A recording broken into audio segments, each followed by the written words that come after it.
Okay, we're recording right now. All right, so then, how you been, man? What's up? How you been?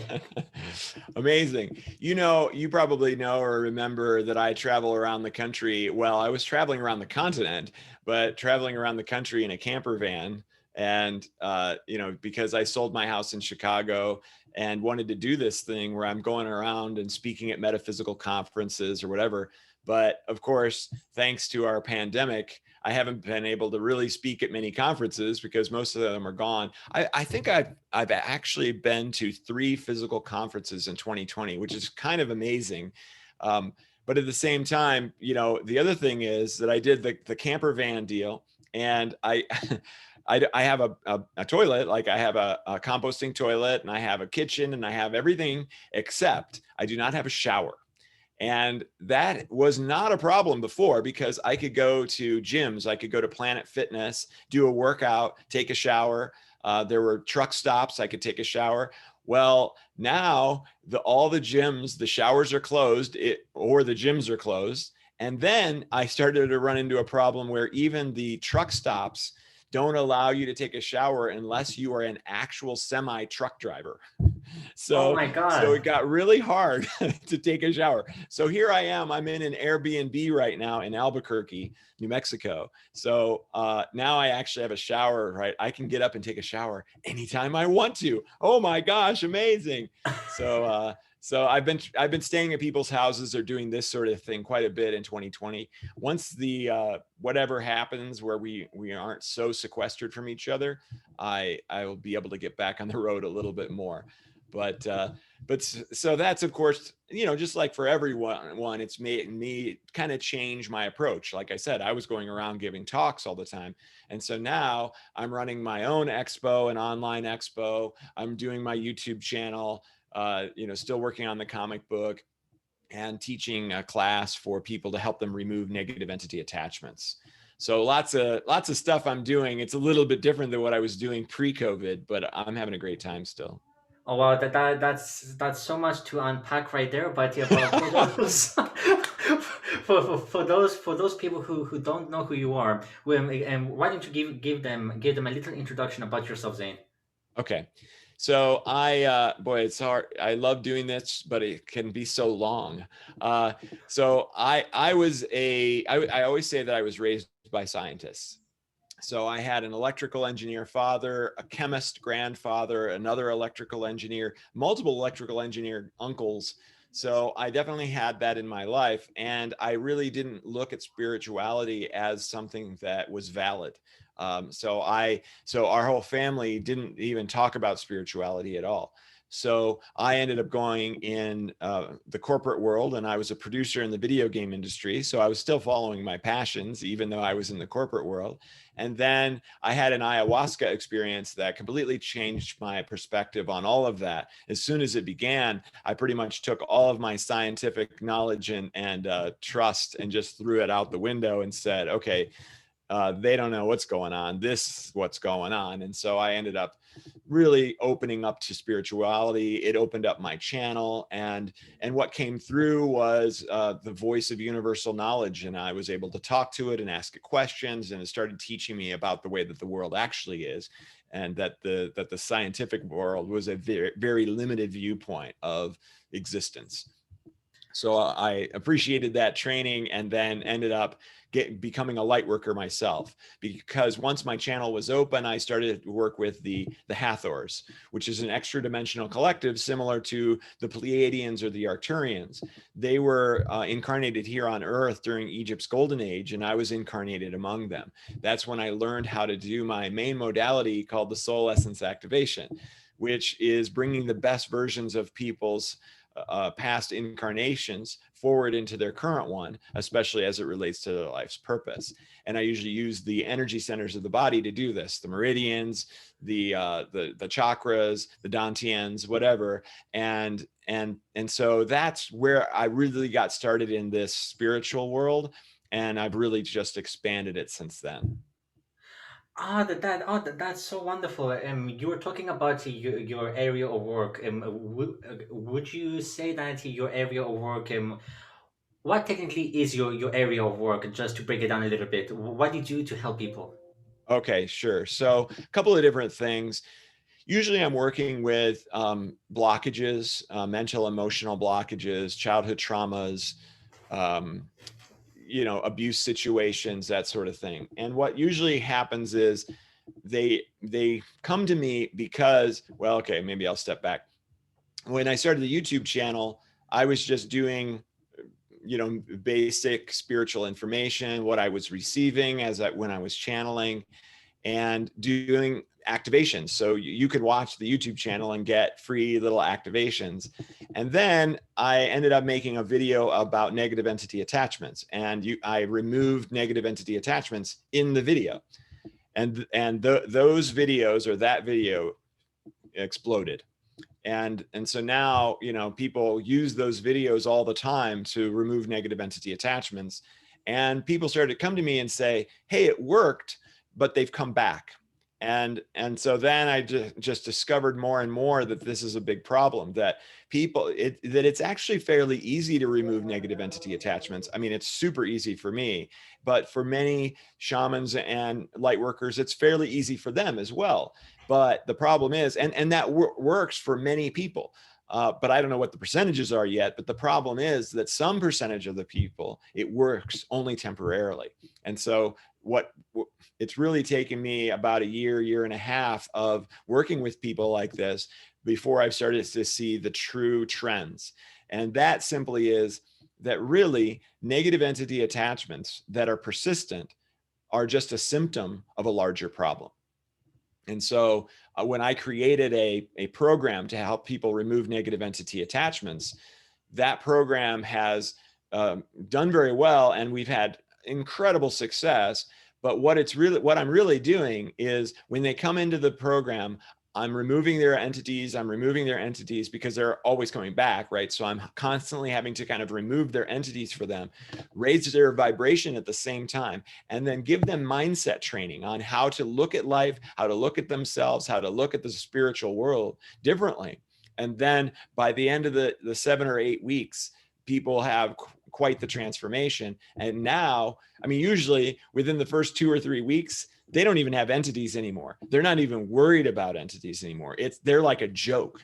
And so now what we're doing is we're working on the core issues so that the entities never come back and they can lead these incredible lives. So that's really been the most rewarding and the most successful thing that I've done, I'm sure. And I'm absolutely loving it.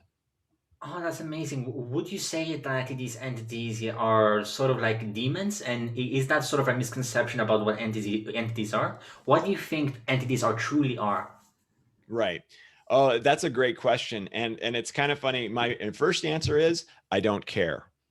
Because we are doing something that is so powerful that it doesn't matter what the entity is. And the more that we study and try to understand and try to, like, figure out what the entities are, the more power we give them. And so my general approach is that these things, whatever they are a comedy of errors. They're just nothing. And all we have to do is look at them that way. If we use the word demon to describe them, that creates like a very powerfully negative, fearful feeling, right, about negative entities. And if you surround something that you don't want with lower vibrational emotions, then you're only going to get more of what you don't want. So I don't like to give them any more power than we need to. Acknowledge that they're there and then get rid of them. So I do have somewhat of a sense of what they are, but my first reaction to that question is, who cares? We are here to make them go away, and that's all I care about. Oh, I can see that you have a ton of passion towards what you're what you're trying to do for people. I can sense it in your vigorous of your expressions. In your process of doing all of this, you were talking about on how you were in the video game industry and how you sort of left the corporate world into a more, as you say, more enlightened stage of your life. Would you say that you are basically you have escaped the rat race and you're basically trying to help people realize themselves for their full potential? Oh, most certainly. Yeah, the rat race is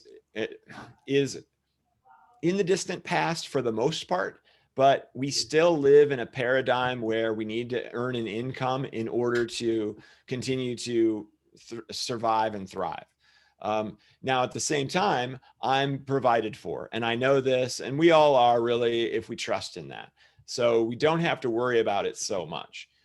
But there's still aspects of earning an income, and that is a very interesting and complicated aspect of our lives here in this paradigm still, because it carries with it so many emotional interests and ties, and lower vibrational emotions and higher vibrational emotions, and really is a distraction from living in the moment and living in the now.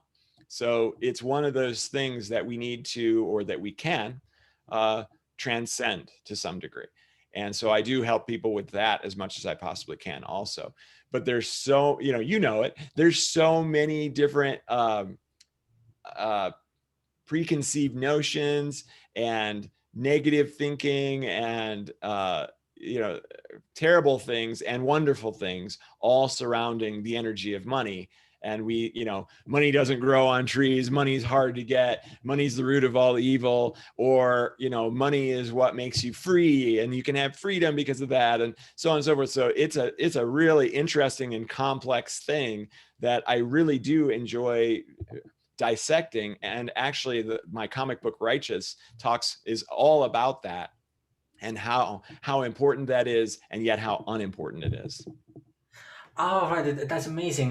You, I from your work that I've seen that you've done for Facebook and various aspects here of your work, you talk about more of a of vibration. Can you, for me, delve a little bit more into vibration? Maybe a little history of your study and what is technically rising and lowering your vibration state. Right. Yeah. Yeah. It's an interesting one, right? There's a lot of to unpack with that question. But, if you are familiar with David R. Hawkins, his emotional frequency chart, he called it something different. Oh, the map of consciousness is what he called it. And what that is, I mean, he kind of scientifically measured the vibration of the body during different emotional experiences. And so he mapped out each of those. So the lower vibrational emotions are all the negative emotions. Fear and shame and guilt are the lowest. And then love and unconditional love are the highest, and then everything in between. So what I've realized is how important that is. I mean, we talk about raising our vibration. When I started to learn my light work, I had to raise my vibration in order to really access it. And if I didn't raise my vibration, then it would be weaker. It wouldn't be as effective or whatever. So one of the things that I had to do, I did have a drink almost every day or every other day. I had developed that habit while I was still working in the video game industry. So that was one of the first things I had to do, is I had to eliminate drinking entirely, which wonderfully was actually easier than I thought it was going to be.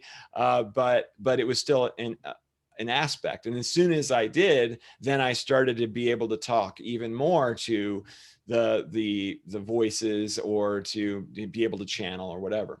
So that's one aspect of it. And that is kind of like your energetic vibration. But I call something else the mindset vibration. We are so left brain dominant, left brain, of course, being the logical side, right brain being the emotional side. We think about everything, and we come about it honestly. That is really a part of who we are. If you think about our evolutionary history, when we were predator, or we were being preyed upon, right?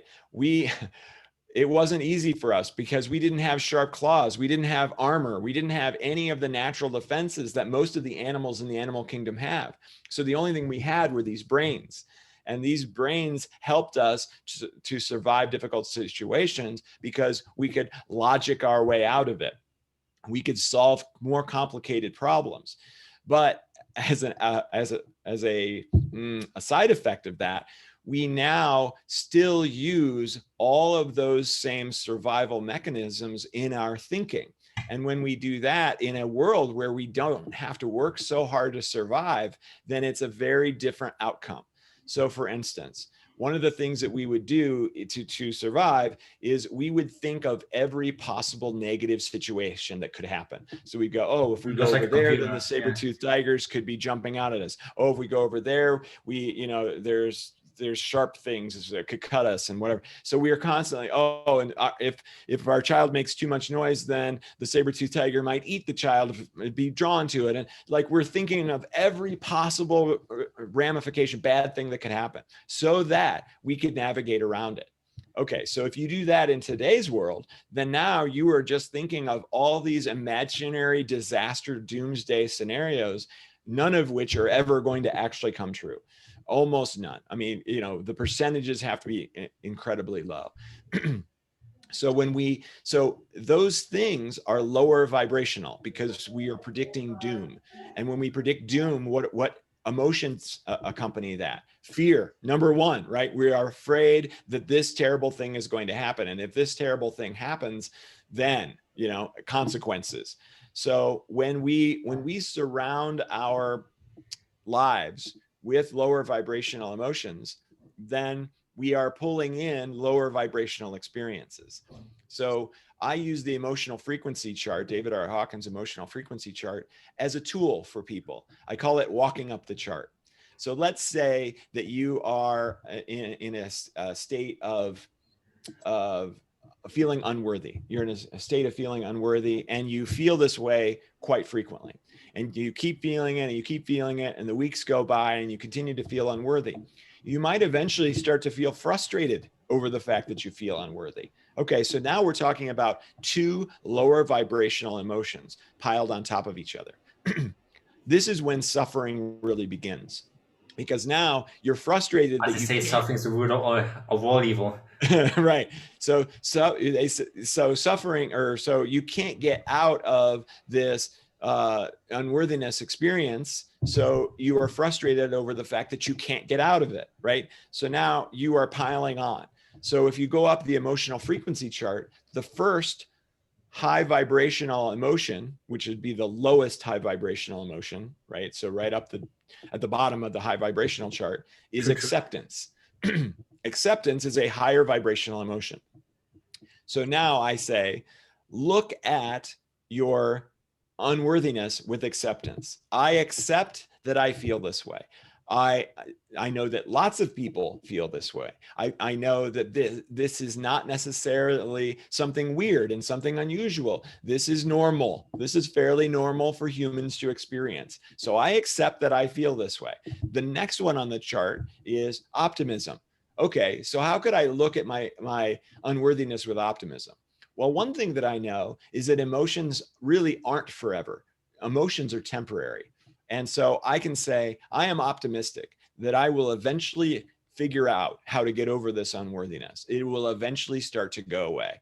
I can be optimistic that I'm feeling it for a reason, that maybe there's some incredible reason that I'm feeling this unworthiness, and it hasn't been revealed to me, and I don't have to figure it out right now. I just know that eventually it'll all make sense, and I'll be able to move on from it. The next one up is excitement.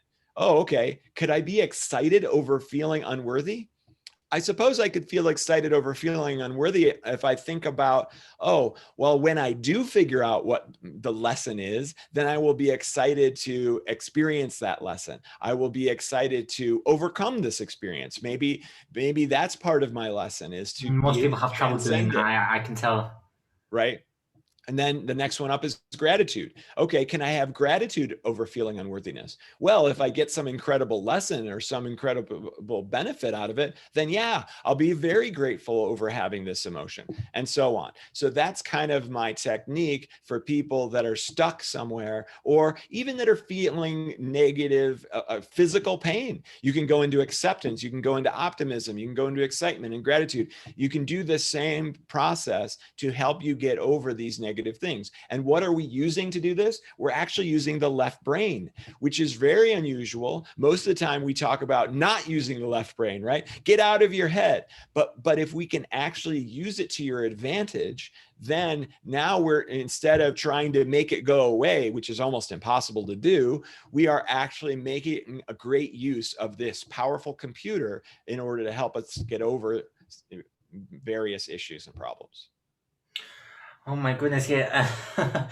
um, I just had a swarm of knowledge just hit me in the brain. I was like, oh my goodness, so much. Well, I can tell you're super passionate about your work, and that's one Oh thing yeah, that's very admirable of you, Zane. I applaud you for that.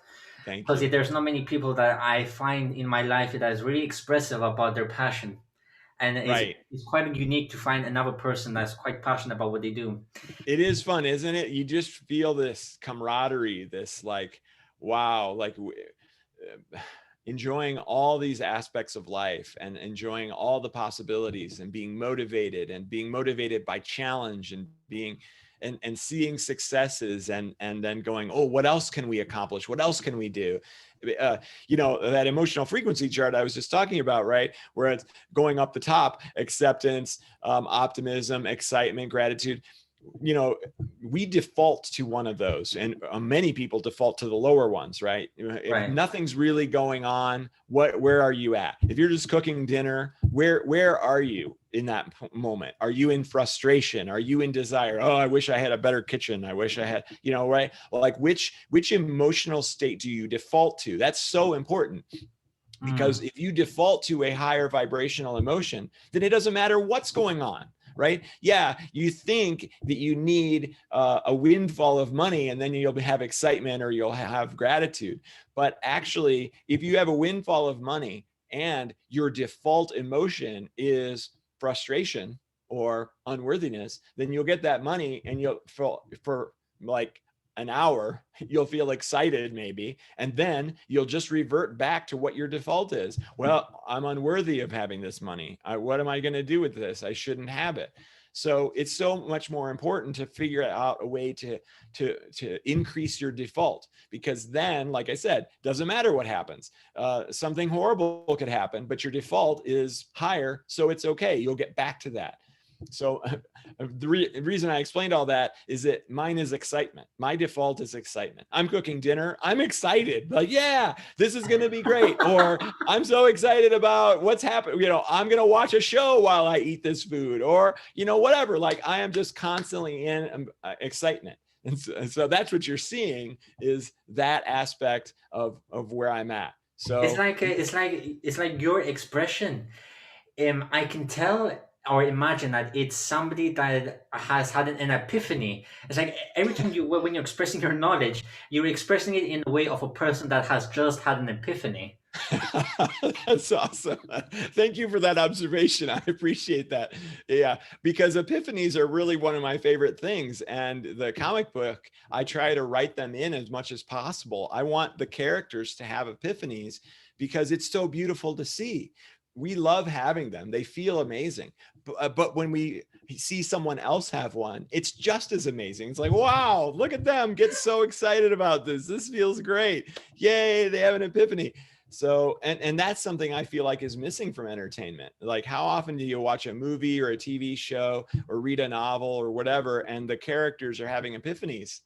It's not that frequent. Usually they're struggling and they're suffering and they're miserable. And it's only at the very end when it's like, oh, okay, they made it, right? It doesn't have. It's like they're going through the hero's journey, and people say that the hero's journey format is kind of being overused, and so that's where you find people trying to creatively find new ways on how to express a story. So it's exactly on what you're trying to do with your comic. But talking about now with your comics, then I was just curious about what is technically your comic, because you're expressing so much about your comic, and I bet for the people that's going to be watching this, they will not know what your comic is. Would you like to share with them what is your comic? Sure. Oh my gosh. And it's funny because just about anything and any day is happening, I can go, oh, yeah, that's what my comic's about. Oh, yeah, that's what my comic's about. Oh, right. And that's what there's so many things in it. It's really crazy. But the main overall concept, the tagline or whatever,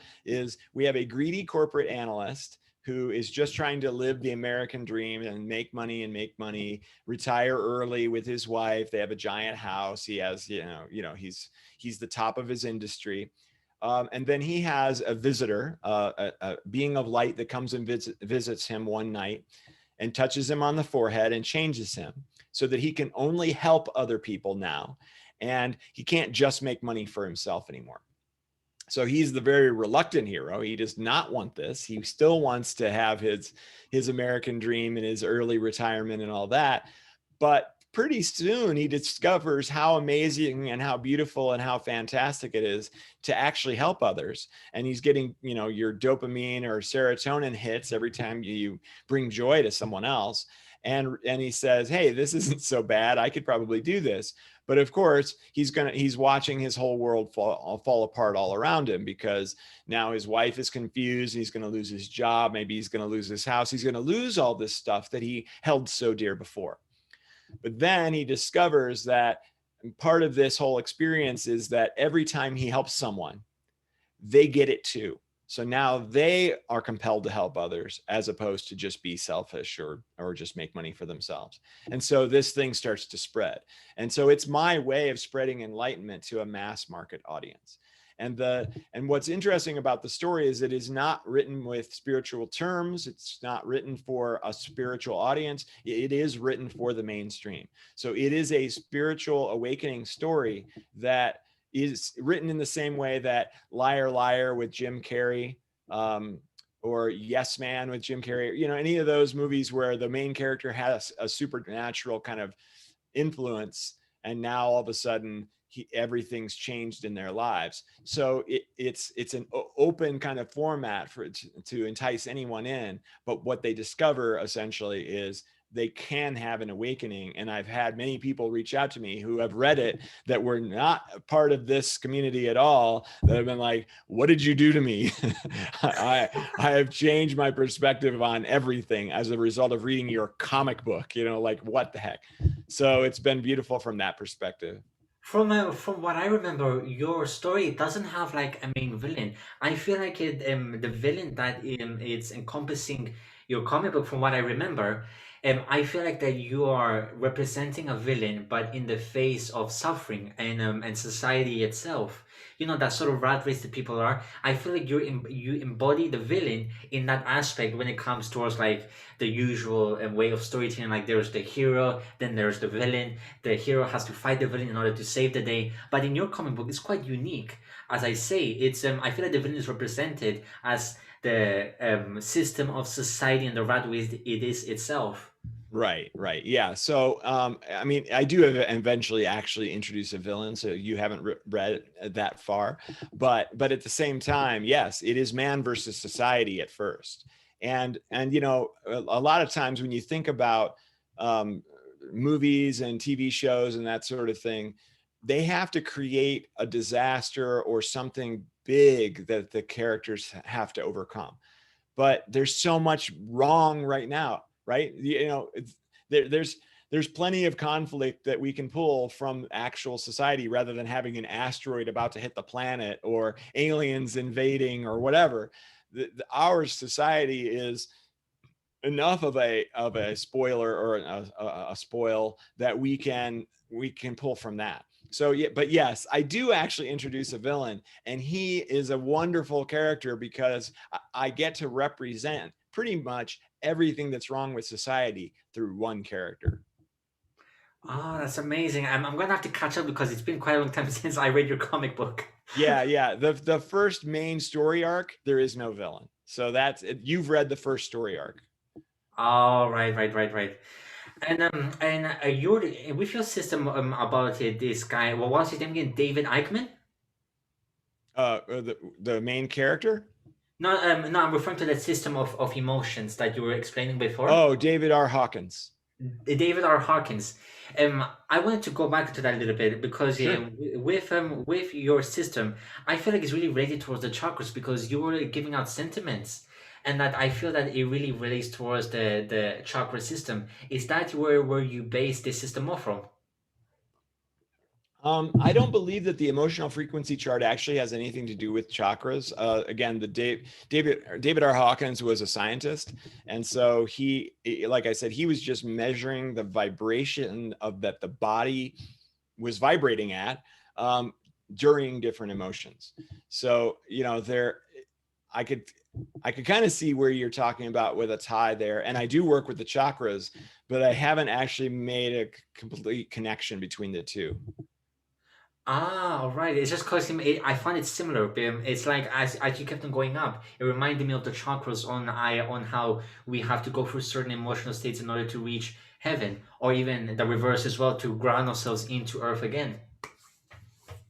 Yeah, that's interesting. Yeah, I look at the chakras a little bit differently than that, I suppose. I see them as this tie into your personality. So your root chakra is all about your survival fears, your nuclear family, the people that are closest to you, that are most important to you, how you treat them, how you feel about them, and so on. So yeah, I guess I haven't looked at chakras as a stairway to heaven, but that's an interesting concept. No, but it is in most religions and faiths that I have come across, or even the Kabbalah as well. Well, from my information I'm no some savant in this knowledge base, but in everything that what I've come across, it always depicts going through stages of transformation, Sure. maybe from faith, maybe from mindsets or emotional beings that it's basically depicting in each thing that I have researched that this world is duality, and what we're simply doing by living is going through stages on our way to becoming one again. Right. One and one is still one. Sure. That saying. Yeah, absolutely. But at the same time, you don't have to. Somebody doesn't have to go through the chakra experience to become one again. Everyone gets to become one again. Oh, So I really? Do you mind going deeper into that? so I okay, so my concept here is based on kind of the metaphysical overall view of life, of existence. And that is that we are source, right? So imagine that you're infinite. Imagine that you are immortal. Imagine that you are all powerful. Imagine that you're omnipotent. And you haven't created anything yet. You are just, where do you exist? You probably exist in like just a white space, like the white room from the Matrix, right? So you're just in this place and nothing exists. It's just you. You know that you're infinite, there's nothing going on. It's a little bit boring, right? There's no surprise, there's no excitement, there's no anything. It's just you alone, in infinity. So you go, let's see, what am I going to do with this? Why don't I create some stuff and see what happens? So I'm going to create some beings and I'm going to make them kind of like me. So you make them, they're exactly like you, except that they're not omnipotent. They just know everything that you know. They know that you exist. They know that they exist. And they're also in this white space. And they're just looking around like, okay, cool. Now what? And you're like, okay, well, this isn't working out so well because they all know that I exist and I know that they exist. And, there's nothing still going on. And I know everything that there is to know about them. Okay, so let's try something different. Let's try making it so that they don't know that I exist. Boop. Okay. Now they're like, hey, they see each other. They're like, hey, what are we doing? I don't know. What's going on? We're all alone. We're in this weird space. So kind of like what God is. Right. Okay. So now what are we going to do? I don't know. Okay, cool. And so you, as source, as the infinite being, as the omnipotent being, is looking at this going, okay, well, that still didn't work. Okay, we got to create something else here. We need something to happen. All right, so let's make it so that these beings not only don't know that I exist, but they can exist and cease to exist. Okay, that sounds interesting. So we're going to make it so that we're going to put them in this place, and it's going to be dangerous. And we also have to create a concept of time, because I was living in infinite nothingness before that. Boy, this is getting really complicated. Okay, so I'm going to make all these beings that can be born and they can die and they don't know that I exist. And then we're going to watch and see what happens. So now some amazing things start to happen. These people are like, oh my gosh, what's going on? Oh, there's predators, and so they're going through their lives, and all of a sudden now they're having all these emotional experiences, because emotions are required for survival. All the emotions that we have are all based on survival. So they're experiencing fear, they're experiencing romantic love so that they can further the species. They're doing all this stuff. And you, as source, are watching all of this and going, wow, that's a lot better. But I still know that I'm infinite. I still can't experience fear. because I'm infinite. So, and I can't experience some of these, most of these emotions at all because I can't die because I'm infinite. Oh, wow. And I can't have romantic love because who's the yin to my yang? I'm both. So, this is okay. This is cool, but I'm still not really experiencing what I want to experience. So you come up with one more amazing idea. And that is that you're going to forget that you exist and you're going to put yourself into one of these beings so that you can have this experience. And so now you, as source consciousness, wakes up as one of these beings going, oh my gosh, I can die. And there's all this stuff going on. And oh, I can be surprised. And oh, I can have romantic love. And I can have all these things. And then one day you die. And when you wake up from death, you go, oh my gosh, it's all been me. Everything was me. I am all, and I forgot that I am all so that I could have this experience. That was amazing. That was very difficult. That was very painful. That was very beautiful. Let's do it again. Oh So, my goodness. so what I'm saying here is that we are all source. And so it doesn't matter what we do in this life. Yes. It doesn't matter if we help people, if we hurt people. It doesn't matter if we're aborted as babies, whatever. We go back into being the one consciousness, the one source consciousness of all, and we go, wow, cool, okay, that's what it was like to be a murderer. Okay, and this time I want to try being the person that I murder, and let's see what that's like. I bet you agree with the simulation theory then. Yeah, it's a little bit like the simulation theory. Yeah. Mm-hmm. I kind of feel like it's actually happening. We're everywhere at the same time, that merely that we're just playing a story. Right. So we intentionally forgot, because otherwise we wouldn't take it seriously. We would, if you were walking around in this life and you thought, oh, well, I'm infinite, so it doesn't really matter what happens to me.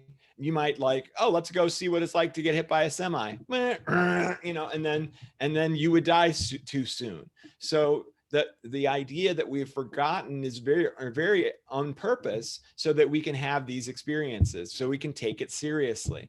And we would all be dead if we didn't have that, right? Because we'd be like, oh, nothing matters. Who cares? Yeah. So you are basically saying, Nati, that we as humans are just creatures of experience. So that goes into the question about good and evil.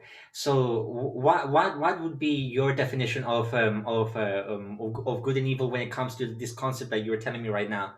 Oh, I'm so glad you asked this. Okay. So there is no such thing. Good and evil requires judgment. You have to judge whether something is good, and you have to judge whether something is bad. Right? Yeah. So if we say that we as source judge, that doesn't make any sense at all. Everything is valid. Everything is interesting. Everything is possibility. So us as source, we're not judging anything. Everything just is. What judges? Only the three-dimensional mind. That is the only thing that judges. Gosh, excuse me. And the reason that we judge is another evolutionary reason. We judge because we are, again, let's go back to our primitive ancestors in our tribe. And somebody is doing something dumb. They're making a whole bunch of noise that's attracting the predators. You're like, stop doing that, you idiot. Like, you are going to get us all eaten. So I am judging you for being an idiot, and I'm going to make sure that you stop doing that so that we survive. And then we turn that judgment onto ourselves as well. Oh, but I shouldn't have yelled at him so mad, or whatever, because again, it's all about survival. So if outside of this 3D experience, all the emotions are not possible because they're infinite, that also means that judgment is not possible. So without judgment, there is no good and evil. Good and evil is through the eyes of the beholder. So merely just like perspective.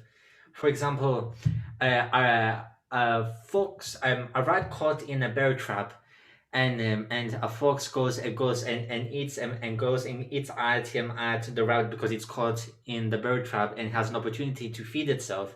From our perspective, that it's seen as evil, but if you look at it from the fox's perspective, the fox eats the rabbit just because he is hungry and he needs to survive, and he'll take the leftovers to its cubs. So in the fox's perception, it's actually doing good for for itself because it's surviving. Right. So I could say that your perspective of good and evil is merely upon perspective then. Absolutely. 100%. And so the 0 point of non-judgment is the source perspective of all experience. And you can say, oh, but those negative entities, those are evil, right? No, they are not. As a matter of fact, I could debate you that they're actually good. And most people would be like, what are you talking about? You are a crazy person. Okay, but think about it from this perspective. You get a negative entity attachment that you can't get rid of. So you finally come to somebody like me and you go, hey, help me. And I go, well, I would love to be able to snap my fingers and make it go away forever. But instead, you're going to have to join this program where we're going to raise your vibration so high that no entities can ever attach themselves to you. Oh, Mm. well, that think about that. So if that entity hadn't come to you in the first place, you wouldn't be raising your vibration. And what happens when you raise your vibration? You discover your spiritual gifts. And what happens when you discover your spiritual gifts? You help the world. So that negative entity made you help the world. It made the world a better place. That is very interesting as well, and I don't mean to drop this bombshell on you, is this sort of like could you say that, yeah, our conversation of good and evil can also be connected towards I don't mean to be controversial on this one. I just want to bring Oh, it up sure. and see Yeah, upon let's your do it. thoughts on it, Zane. Upon the attack of Capitol Hill, you must have heard about that. Oh yeah, oh yeah. Okay, that's great. So yeah, current events are always awesome because they're the same. It's always the same, always, and that is who's more powerful. The people who are who's more powerful, Donald Trump or the universe? Who's more powerful, Joe Biden or the universe? Who's more powerful, the people attacking at the Capitol Hill or the universe? Who's always in control? None of those people are. I'm sorry. This is all part of the giant, amazing, beautiful, fantastic, horrific, terrible, awesome plan. And the only thing that we can do is look at it as though we're watching the greatest movie of all time. So rather than put all of your negative vibrational emotions, fear and worry and rage and anger and frustration and whatever into that situation, you can look at it from acceptance. I accept that this is happening. I accept that this is part of our experience here on this planet. I accept, and I'm actually moving up the chart, optimistic that this is all happening for some incredible reason. Every time something bad happens, something beautiful takes its place. I have optimism that that's going to happen. I have excitement that that's going to happen. Bring it on. Let's see more of this. Wait a minute. Those 6 people who died, oh, those poor people, and oh, their poor families. Guess what? They all signed up for it. That's all part of their soul contracts. They did that as a huge part of our evolution as a human species, as our opportunity to grow and become more and more enlightened. So thank you to those people and all those who are suffering for that. We appreciate your sacrifice. And moving up to gratitude. I'm so glad that happened. I don't know why yet. I don't know exactly what the long-term end result is going to be, but it's going to be something amazing. You're familiar with Bashar, right? Yeah, I love Bashar. It's channeled by Daryl Anka.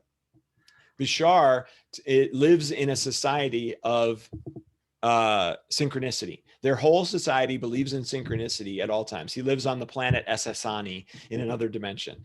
And that when your entire society believes in synchronicity, they believe that everything that happens has some sort of beautiful, fantastic, synchronistic reason.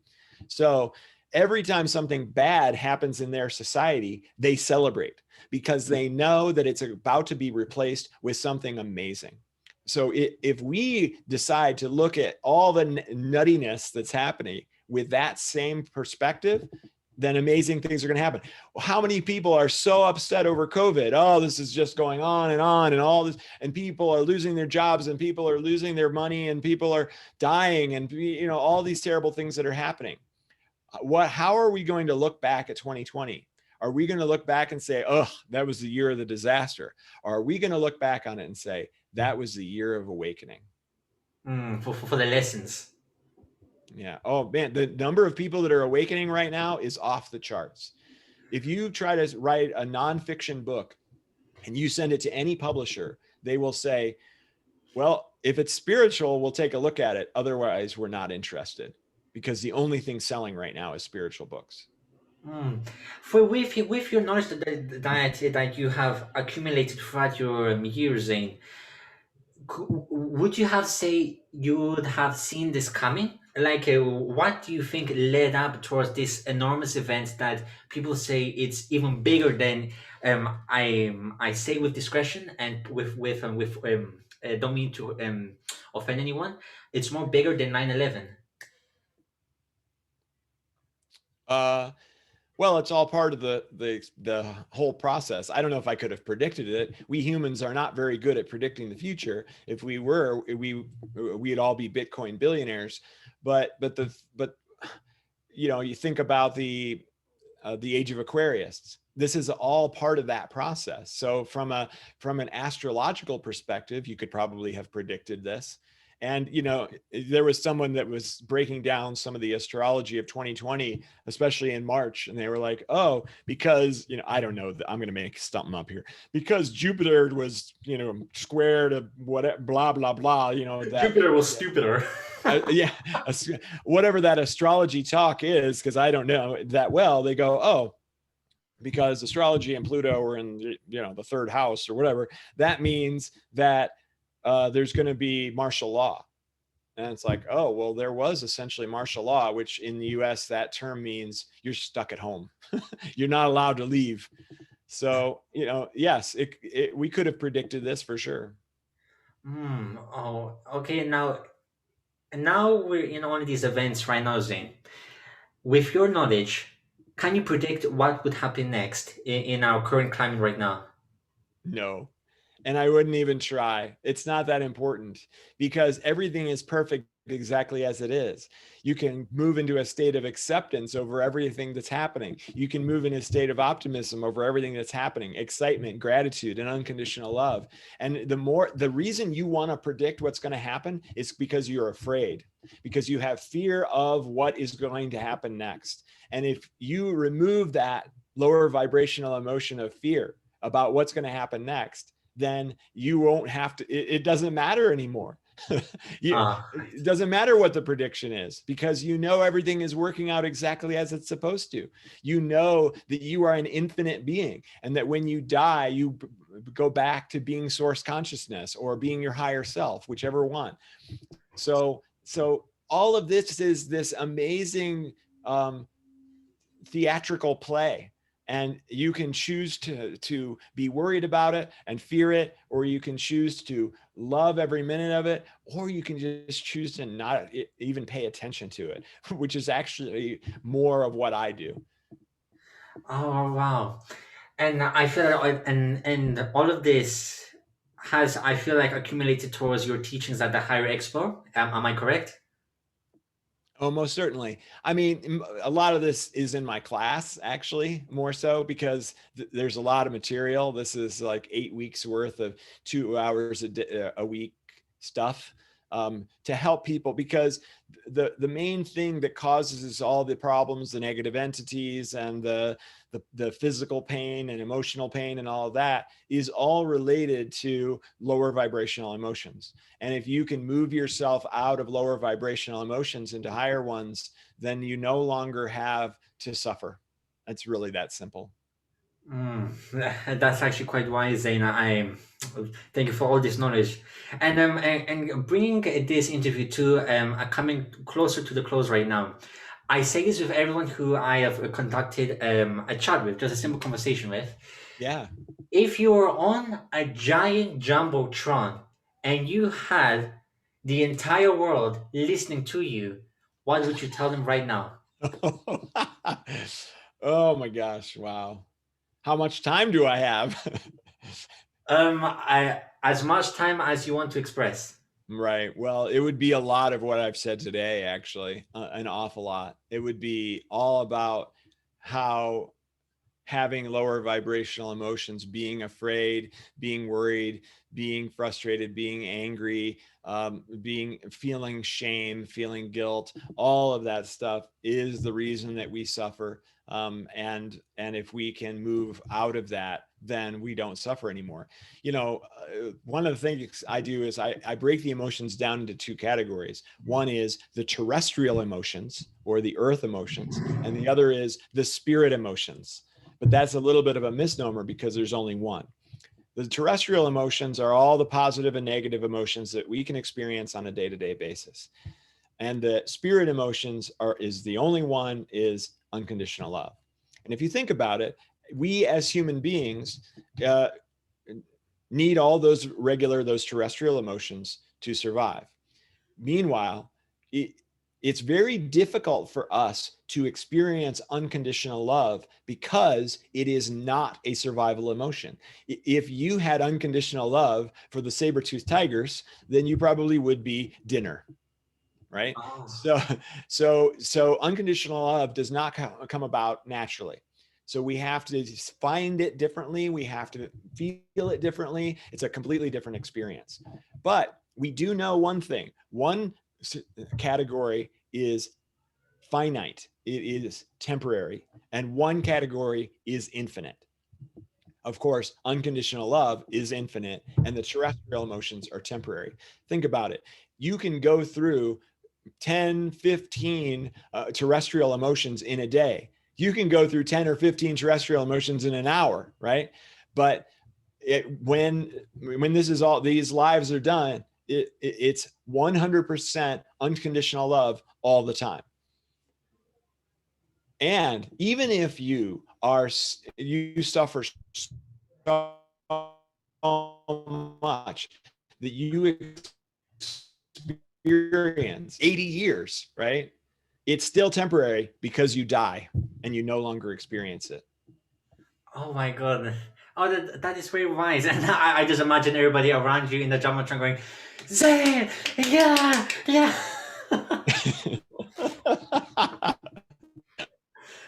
Zane, yes. Woo-hoo. Zane for Nice. Yes. 2021. All right then. Thank you so much, Zane, for allowing me to pick your ear upon your amazing work that you've been trying to help people with. Thank If you. people want to find you somewhere, where can they find you? Well, first of all, I have to say you're a great interviewer. I really enjoy your questions are awesome. You listen extremely well, so thank you so much. Okay, so plenty of stuff, right? There's xanedaniel.com, which is just my name. Then there's righteouscomic.com to learn more about the comic book. You can get the first chapter for free for that on that website. The Higher Self Expo is higherselfexpo.com. And then what's the other thing? Oh, my YouTube channel is, you can just look up my name on YouTube, Xane Daniel. And with the YouTube channel, there's almost 50 videos now, and almost every single one of them has an activation. Hey, do we have time? We could do quick activation for everybody. Oh, sure. Okay. All right. So you can guide me on this. How should we do this? Yeah. Okay. So everybody's just going to close your eyes. You're going to take a nice big deep breath. And you're going to relax on your exhale. Feel yourself sinking into the chair that you're sitting in. What we're going to do right now is we're going to remove a burden. This is a burden release activation. So what I want you to do is check your body. See if you can find a spot in your body where maybe you have a little bit of pain. Maybe you have some tightness. Maybe you have some, just whatever your discomfort is. Just focus on that spot. For me right now, I'd say it's kind of like my upper back. And so focus on that and think about what it feels like. Imagine that you're describing it to someone else. Would you say that it's a sharp pain? Would you say that it's a dull ache? Would you say that it's a tightness or a heaviness? Whatever it is, just really zero in on that discomfort experience. And if you can remember maybe what the situation was that caused this pain or this discomfort. Some of us remember very specifically. Oh yeah, it's when my brother sat on my chest and I still feel like he's sitting on my chest, right? Whatever it is, you might be able to remember that moment. Now, if you do have PTSD, then you won't really want to dive too deep into this because that can trigger you.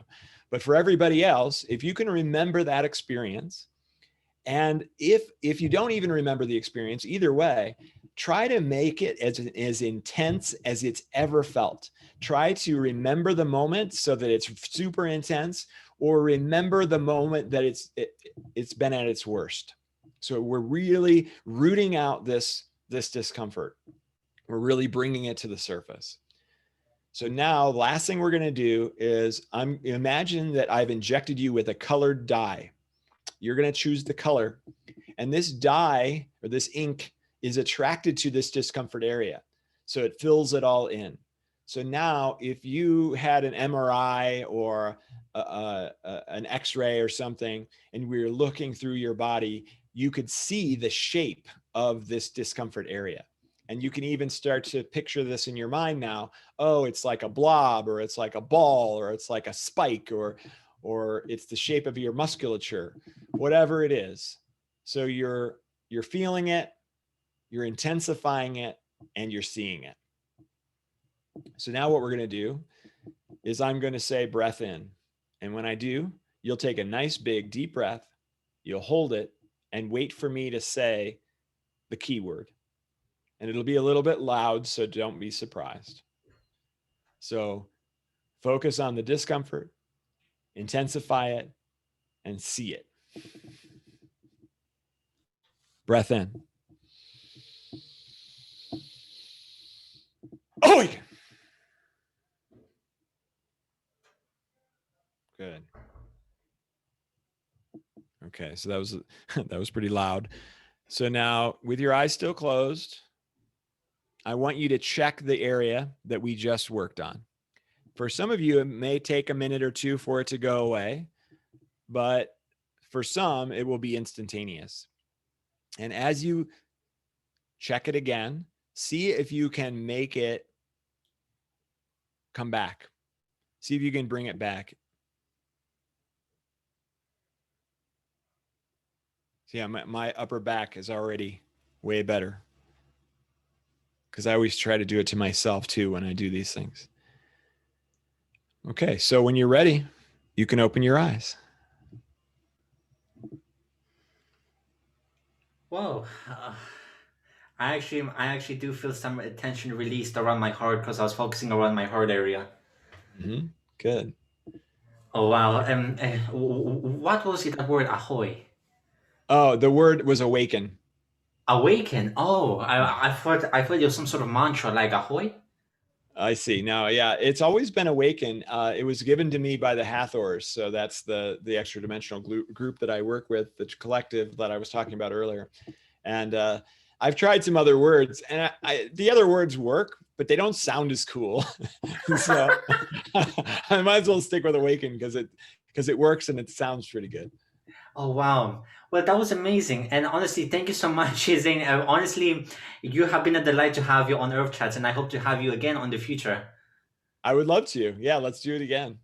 Yes, most definitely Zane. Okay, then, so everybody, Zane's social medias will be down in the description down below, and all you have to do is to hit the subscribe button. What are you waiting for? You're not gonna get wonderful conversations like this anywhere else, are you? So hit that subscribe button, man. Come on. Wow. Okay, then. Um,